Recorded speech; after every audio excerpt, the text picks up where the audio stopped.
सहपुरा नाम के एक शहर में विकास नाम का एक लालची व्यापारी रहा करता था। एक बार शहर में एक चमत्कारी बाबा का आगमन हुआ। लोभी व्यक्ति को जब उनके चमत्कारों के बारे में ज्ञात हुआ तो वह दौड़ा दौड़ा उसके पास गया और उन्हें अपने घर आमंत्रित कर उनकी अच्छी सेवा सत्कार की। सेवा सत्कार से प्रसन्न होकर शहर से प्रस्थान करने के पूर्व संत ने उसे 4 अगरबत्ती दिए। चारों अगरबत्ती देकर संत ने उसे बताया, पुत्र, जब भी तुम्हें धन की आवश्यकता हो तो पहला अगरबत्ती जला लेना और पूर्व दिशा में चलते जाना।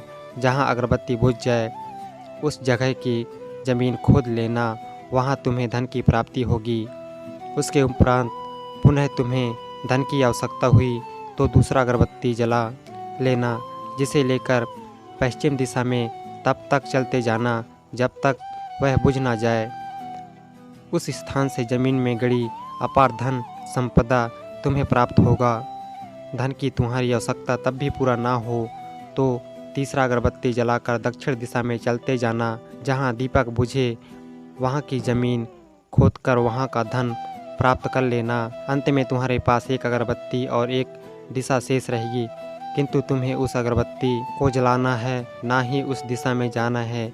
इतना कहकर बाबा लोभी व्यक्ति के घर और उस शहर से प्रस्थान कर गए। बाबा के जाते ही लोभी व्यक्ति ने पहला अगरबत्ती जला लिया और धन की तलाश में पूर्व दिशा की ओर चल पड़ा। एक जंगल में अगरबत्ती बुझ गया। वहाँ की खुदाई करने पर उसे एक मटका प्राप्त हुआ। वह मटका सोने के आभूषणों से भरा हुआ था। लोभी व्यक्ति ने सोचा कि पहले दूसरी दिशाओं का धन प्राप्त कर लेता हूँ, फिर वहाँ का धन ले जाऊँगा। वह मटका वहीं झाड़ियों में छुपाकर उसने दूसरा अगरबत्ती जलाया और पश्चिम दिशा की ओर चल पड़ा।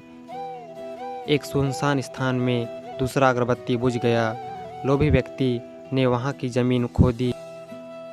पेटी मिला जो सोने के सिक्कों से भरा हुआ था। व्यक्ति ने उस पेटी को उसी गड्ढे में बाद में ले जाने के लिए छोड़ दिया। अब उसने तीसरा अगरबत्ती जलाया और दक्षिण दिशा की ओर बढ़ गया। वह अगरबत्ती एक पेड़ के नीचे बुझा। वहाँ ज़मीन के नीचे लोभी व्यक्ति को एक लोटा मिला जिसमें हीरे मोती भरे हुए थे। इतना धन प्राप्त कर लोभी व्यक्ति प्रसन्न तो बहुत हुआ, किंतु उसका लोभ और बढ़ गया। वह अंतिम अगरबत्ती जलाकर उत्तर दिशा में जाने का विचार करने लगा, जिसके लिए उसे संत ने मना किया था, किंतु लोभ में अंधे हो चुके। अवश्य उस स्थान पर इन स्थानों से भी अधिक धन छुपा होगा जो संत स्वयं रखना चाहता होगा। मुझे तत्काल वहां जाकर उससे पहले उस धन को अपने कब्जे में लेना चाहिए। उसके बाद सारा जीवन मैं ऐशो आराम से बिताऊंगा। उसने अंतिम अगरबत्ती जला लिया और उत्तर दिशा में बढ़ने लगा। चलते चलते वह एक महल के सामने पहुंचा। वहां पहुंचते ही अगरबत्ती बुझ गया। अगरबत्ती बुझने के बाद लोभी व्यक्ति ने महल का द्वार खोल लिया और महल के भीतर प्रवेश कर महल के कक्षाओं में धन की तलाश करने लगा। एक कक्ष में उसे हीरे मोतियों का भंडार मिला, जिन्हें देख उनकी आंखें चौंक गई। एक अन्य कक्ष में उसे सोने का भंडार मिला। अपार धन देख उसका लालच और बढ़ने लगा। कुछ आगे जाने पर उसे ढोलक बजने की आवाज़ सुनाई पड़ी। वह एक कक्ष से आ रही थी।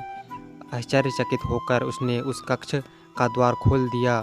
वहां उसे एक वृद्ध व्यक्ति ढोलक बजाता हुआ दिखाई पड़ा। लोभी व्यक्ति ने उससे पूछा, यहाँ कैसे पहुँचे बाबा? क्या थोड़ी देर तुम ढोलक बजाओगे? मैं ज़रा सांस ले लूँ, फिर तुम्हें पूरी बात बताता हूँ कि मैं यहाँ कैसे पहुँचा और मुझे यहाँ क्या मिला। वृद्ध व्यक्ति बोला।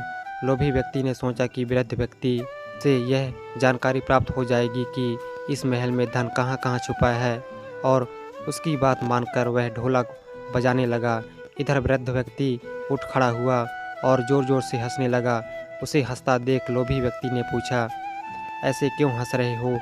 यह कहकर वह ढोलक बजाना बंद करने लगा। अरे अरे, ढोलक बजाना बंद मत करना। अब से ये महल तेरा, इस पर अब तेरा अधिकार है। साथ ही इस ढोलक पर भी। ये ढोलक तुम्हें अब हर समय बजाते रहना है, क्योंकि ढोलक की आवाज़ बंद होते ही यह महल ढह जाएगा और तू इसमें दबकर मर जाएगा। गहरी सांस लेकर वृद्ध व्यक्ति आगे बोला, बाबा की बात न मानकर मैं भी लोभवश आखिरी अगरबत्ती जलाकर इस महल में पहुंच गया था। तब से यहाँ ढोलक बजा रहा हूँ। मेरी पूरी जवानी ढोलक बजाते बजाते निकल गई। इतना कहकर वृद्ध व्यक्ति वहाँ से जाने लगा। जाते जाते ये बताओ कि इस ढोलक से छुटकारा कैसे मिलेगा? लोभी व्यक्ति पीछे से चिल्लाया, जब तक मेरे और तुम्हारे जैसा कोई व्यक्ति लोभ में अंधा होकर यहाँ नहीं आएगा। वृद्ध व्यक्ति चला गया। लोभी व्यक्ति ढोलक बजाता और खुद को कोसता रह गया। धन्यवाद।